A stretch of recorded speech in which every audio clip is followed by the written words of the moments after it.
warahmatullahi wabarakatuh. Waalaikumsalam warahmatullahi wabarakatuh.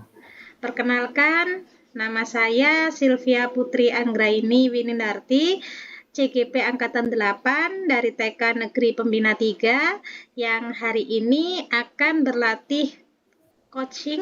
Yang hari ini saya diposisikan menjadi coach dan dibantu oleh rekan saya Pak Dori Purwito dari SDN Mulyorejo 2 yang akan bertindak sebagai coach seperti itu. Oke, siap Pak Dori hari ini untuk memulai praktek Siap, kita. Bu Silvi. Oke, Siap. terima kasih. Selamat malam Pak Dori. Selamat malam, Bu Silvi. Senang sekali Bagaimana bisa bertemu dengan Bu kabarnya Silvi. malam hari ini? Alhamdulillah, baik Bu Silvi. Alhamdulillah. Nah, untuk percakapan kita 15 menit ke depan, kira-kira apa yang ingin Bapak harapkan dari tujuan dialog kita hari ini, Pak Dori? Memang durasinya singkat Bu Silvi ya, tapi saya harap nanti dari percakapan ini ada hal yang bisa saya bawa untuk selanjutnya saya implementasikan di sekolah saya. Jadi memang harapan saya nanti dari percakapan ini saya bisa punya solusi yang nantinya bisa saya gunakan untuk menyelesaikan problem yang ada di sekolah saya, khususnya untuk di kelas saya sendiri sih Bu Sylvie. Seperti itu ya. Jadi kalau Iya, bisa saya kuatkan di sini, berarti ingin adanya pemecahan masalah dari solusi di kelas panjenengan seperti itu ya. nggih, Nah, betul Bu Sylvie. kira-kira bisakah diidentifikasikan ada permasalahan apa yang Bapak alami di kelas seperti itu? Iya Bu Sylvie. Jadi kan di tahun ajaran ini saya kan sedang ada pergantian kelas ya. Jadi yang awalnya saya ngajar di kelas 6, sekarang saya geser turun di kelas 5. Nah, ternyata di kelas 5 pun tantangan yang saya alami itu tidak jauh berbeda, bahkan bisa dikatakan ini tantangannya juga semakin kuat di kelas 5 karena kan untuk anak-anak kelas 4, kelas 5 itu kan mereka dalam posisi transisi ya. Jadi anak-anak menuju ke remaja.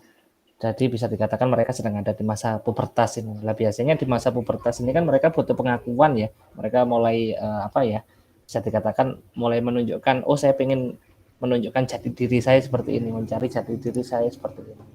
Nah itu sangat terjadi itu di siswa saya perempuan. Jadi anak-anak perempuan itu sekarang udah mulai cinta monyet, mulai senang dengan lawan jenis. Tapi sayangnya itu terbawa sampai ke pembelajaran gitu Bu Sylvie. Oh, seperti Jadi itu.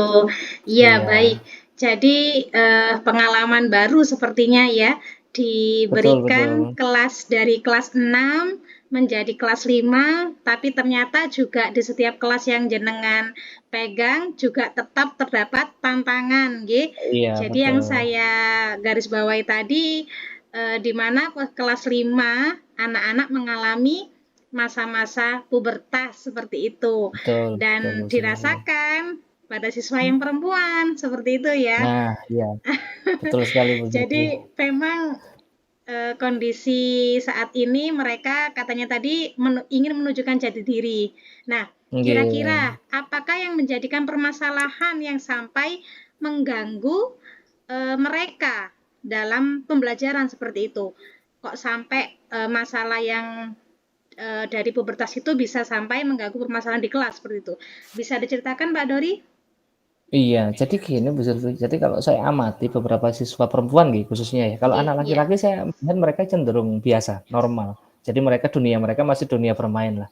Tapi kalau untuk yang perempuan, mereka sudah mulai menciptakan suatu komunitas kecil gitu. Jadi bisa dikatakan mereka punya kelompok kecil, geng gitu ya, yang isinya perempuan semua, dan mereka cenderung untuk berkelompok. Nah, ketika berkelompok itu biasanya sih yang dibicarakan nggak jauh-jauh dari ya itu tadi ya, si cowoknya itu tadi. Nah, itu masalahnya dibawa ke dalam kelas, sehingga bisa banyak sekali hal-hal yang sebenarnya nggak perlu dilakukan di kelas, mereka lakukan. Jadi ketika saya amati, bahkan di buku tugas mereka itu di belakangnya itu banyak sekali itu tulisan-tulisan yang bukan materi sebenarnya, tapi lebih kepada arah itu tadi apa ya bisa dikatakan faktor lain lah ya Iya, iya, apa namanya siap. untuk Eh, iya itu termasuk apa ini yang jenengan amati dan rasakan, Gi. Dari betul skala betul. 1 sampai 10 dari permasalahan itu, kira-kira kondisi anak-anak saat ini sedang di kondisi berapa ya, Pak? Mungkin kalau untuk kondisi anak-anak nggih, bisa dikatakan mungkin di antara 5 atau 6 gitulah Bu Sylvie ya. Jadi memang saya merasa, ini harusnya nggak seperti ini, harusnya memang waktu yang ada dimanfaatkan untuk belajar itu bisa dimaksimalkan sama anak-anak. Tapi yang ada karena hal-hal itu tadi, akhirnya mereka jadi sedikit terhambat ini, seperti Ya, itu Bu Sylvie. oke, seharusnya, tadi ada kata-kata seharusnya. Seharusnya di kondisi ideal berapa yang Bapak harapkan? Dari kondisi 5 tadi. Harapannya sih kalau bisa mereka bisa di angka 9 ya, bahkan di angka 10 mungkin tidak menutup kemungkinan sih, kalau memang itu bisa, apa ya, kita bisa kami, dalam artian saya dan teman-teman, bahkan mungkin orang tua, bisa menciptakan kondisi yang memang benar-benar mendukung, saya rasa 10 itu bukan hal yang mustahil. Jadi itu bisa Nah, kita capai yang seperti ini. dari kondisi 9, 10 bisa dijabarkan nggak seperti apa idealnya itu, Pak? Iya, jadi kalau menurut saya, untuk rentang 9 dan 10 itu adalah kondisi di mana anak-anak itu menurut saya mereka datang ke sekolah, memang Ya. mereka itu memang full di pikirannya 100% diniatkan datang ke sekolah untuk belajar. Itu yang saya harapkan. Terus kemudian di sisi lain, di hal yang lainnya adalah mereka bisa membedakan mana sih yang harus saya lakukan ketika saya di sekolah dan mana yang tidak perlu saya lakukan di sekolah. Itu Bu Sylvie. Oke. Dan kira-kira dari masalah ini, faktor penyebabnya apa ya, Pak?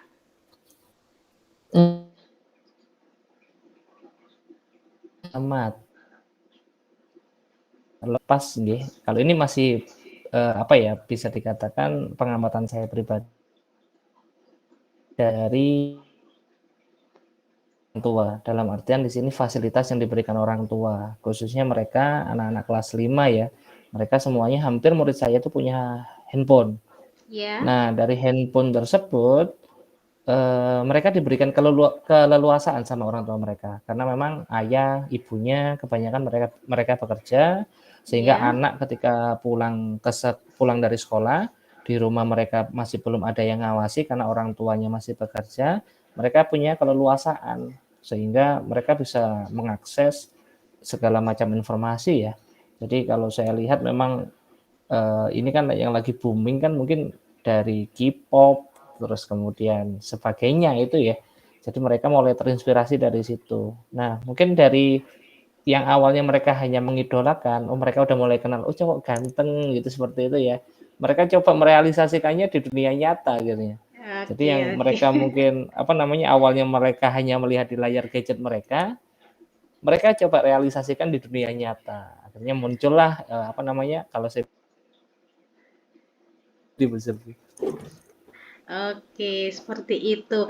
Jadi hambatannya dari maaf, asal muasal permasalahannya dari kurangnya pengawasan seperti itu ya yang saya dengar tadi sehingga iya, mereka jadi tidak bisa memiliki kendali diri atau kontrol diri seperti itu ya dalam iya, saya rasa mengendalikan seperti gadget itu. seperti itu ya. Oke, Betul siap Pak betul Bu Dori. Sylvia. Nah, kira-kira dari hambatan itu dan kondisi ideal yang ingin panjenengan capai, kira-kira apa yang bisa panjenengan lakukan untuk mengatasi permasalahan itu, Pak? Iya Bu Sylvie, jadi saya sebenarnya sudah punya beberapa gambaran rencana ya ke depannya. Jadi yang pertama yang pasti saya ingin, lakukan itu adalah yang pertama menjalin komunikasi aktif dengan orang tua. Jadi, perlu adanya gambaran tentang, pemanfaatan HP untuk anak-anak yang di usia bisa dikatakan usia dini ya, jadi kan mereka masih anak-anak. Jadi alangkah baiknya nanti kalau orang tua itu memahami kalau anak itu tidak boleh diberikan akses penuh atas gadget yang mereka miliki, itu yang pertama. Terus yang kedua mungkin saya juga punya rencana bakal mengajak kolaborasi guru agama nggih, karena kan ini ranahnya kan ranah ranah apa ya, bisa dikatakan ranah agama, religi ya, karena kan Oh berkaitan iya, sama iya, puber. betul, betul, nggih. Jadi saya itu perlu untuk ditanamkan kepada anak-anak juga. Bagus Pak Dori idenya. Jadi jenengan punya dua solusi. Yang pertama mau Ya, berkomunikasi dengan orang tua dan yang kedua mau berkolaborasi dengan guru agama. Dan kira-kira oke, betul. peluang mana, aksi nyata mana yang sekiranya akan jenengan lakukan terlebih dahulu dan dalam bentuk apa seperti itu Pak? Supaya paling tidak salah satunya bisa berpeluang untuk kesuksesan kondisi ideal itu. Oke. Mungkin untuk hal yang paling dekat bisa saya lakukan itu adalah berkolaborasi atau diskusi. Diskusi dulu dengan guru agama.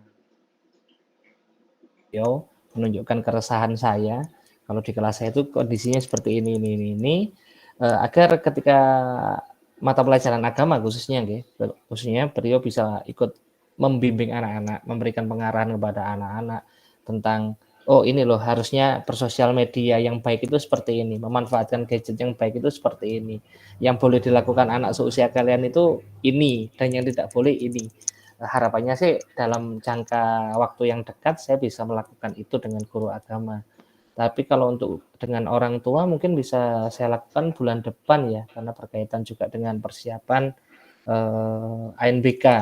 Jadi nanti Oh, kan nggih. kita intens untuk mengundang orang tua seperti itu. Oke Pak Dori, dan ide yang jenengan rancang, kemudian kolaborasi dengan guru agama dalam waktu dekat ini, kira-kira bisa membutuhkan durasi waktu rentang berapa ya bisa tercapai indikator keberhasilannya Pak Dori seperti itu? Kalau karena ini masih berkaitan sama guru agama ya, jadi untuk apa namanya konteks saya mengundang orang tua itu mungkin belum bisa terlaksana dalam waktu dekat, mungkin di angka 8 bisa Bu Sylvie. Gitu ya. Nggih, Siap di Pak angka Dori, 8. sukses untuk rencananya dan Terima kasih Bu semoga Pak Sylvie. Dori juga tetap semangat. Dan satu lagi tentunya ada dukungan yang jenengan butuhkan untuk melaksanakan program ini. Kira-kira dukungan apa ya? Iya, jadi sebenarnya saya tuh berharap lebih Bu Sylvie. Jadi saya ingin itu ide saya atau gagasan saya tadi untuk mengajak diskusi dengan apa namanya guru agama, orang tua itu tidak hanya dilakukan di kelas saya. Saya inginnya sih lebih luas nih. Jadi kalau bisa sih mulai dari kelas 4, kelas 5 ataupun kelas 6 itu kami memiliki program tersendiri untuk itu. Nah, yang pasti dukungan yang saya butuhkan itu dari kepala sekolah nih, selaku pimpinan sekolah. Terus kemudian yang kedua adalah dukungan dari orang tua. Jadi saya harap orang tua itu memang bisa proaktif, ikut berkesinambungan dalam mendampingi anak-anak, baik itu di ranah akademiknya ataupun non akademiknya. Terus yang ketiga adalah dukungan dari teman-teman rekan guru, karena kan kebetulan kelas kami paralel ya. Jadi mungkin saya dalam waktu dekat bisa menggandeng guru kelas sebelah yang sama-sama kelas 5 untuk apa namanya saling sharing, bener nggak yang saya rasakan ini apakah saya rasakan sendiri atau juga dirasakan oleh beliaunya. Kalau memang itu juga dirasakan oleh beliau, saya merasa semakin kuat untuk itu nanti bakal saya angkat ke depannya. Gitu nggih Pak Dori nggih. Bismillah, semoga dukungan dari kepala sekolah, dari wali murid, dengan rekan-rekan guru semuanya dapat berjalan sehingga program yang Pak Dori rencanakan bisa berjalan dengan baik. Baik Pak Dori, untuk malam ini sesi coaching kita udah selesai dan apa yang Bapak rasakan? Yang saya rasakan, saya merasakan lebih apa ya, lebih punya gambaran Bu Sylvie ya. Jadi dengan pembicaraan santai kita sebenarnya ini santai banget, tapi saya punya gambaran yang problem yang saya miliki tadi, saya punya gambaran untuk pemecahan masalahnya nanti seperti apa.